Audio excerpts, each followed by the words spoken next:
ThinkPads have been the go-to choice for serious business professionals for years now, but the Yoga 260 is something a little different. This is a convertible laptop that can flip round to become a tablet too.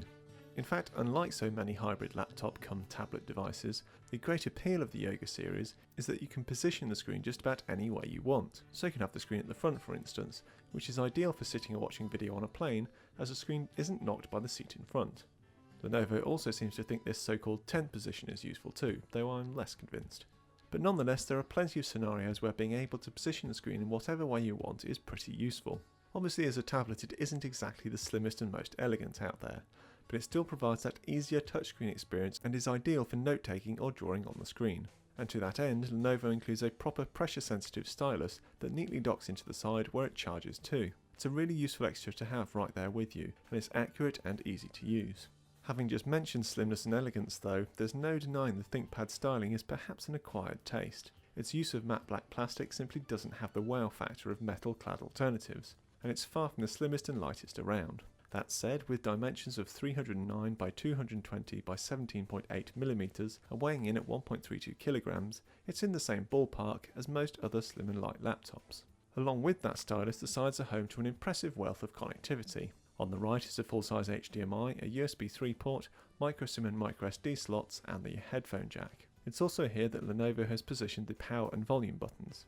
On the left is the charging port, a socket for Lenovo's OneLink Plus dock, a mini display port, a second USB 3 port, and an optional smart card reader. All told, it's among the most comprehensive selection of ports you can get on a laptop of this type. The only thing missing being a full-size SD card slot. But by using microSD to SD adapters in your camera, it's easy to get around this. Now, ThinkPads have long been revered for having great keyboards, and the Yoga 260 is no exception. The large keys have a deep and defined action that makes it really easy to tell when you've pressed a key, and thus makes speedy touch typing a joy.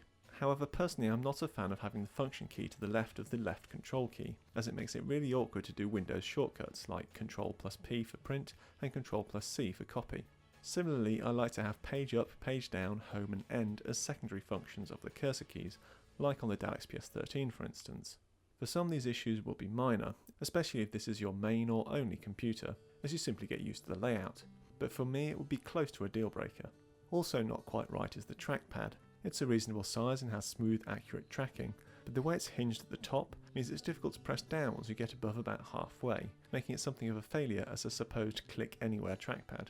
Thankfully, the track point is as good as ever. It's never my first choice over a trackpad, but it's useful if you're wearing gloves, and I know some people just still prefer them. All of which brings us to the screen, and it's here that the Yoga 260 really slips up. The 12.5-inch Full HD panel is fine for most businessy things, but it has one major issue, and that's that it's simply not very good quality. It gets nice and bright with a maximum brightness of 381 nits, and has a plentiful 1216:1 contrast ratio. But colour temperature is off, and it covers just 60.3% of the sRGB colour space. As such, it's no good for designers or anyone else working in visually creative fields. What's more, these aren't just academic issues, but rather you can just tell that the screen looks a bit lacklustre, especially as the screen surface is more reflective than some. Put it next to the Dell XPS 13 and it's night and day. Another far more minor issue is that the resolution is a bit awkward for the screen size. At native resolution, everything is too small, so you need to use Windows scaling options to make things a readable size.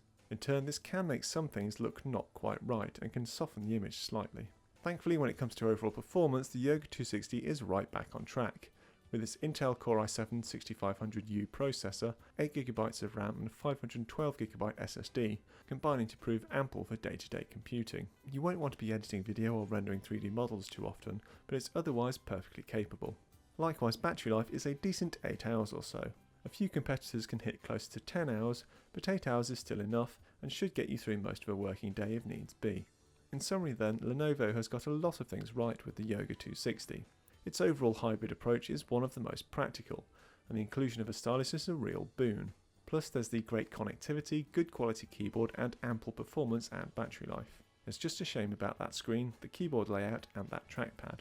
Starting at £899, it's definitely one to consider, but I'd suggest trying before you buy to see if any of the things I've brought up are major issues for you too.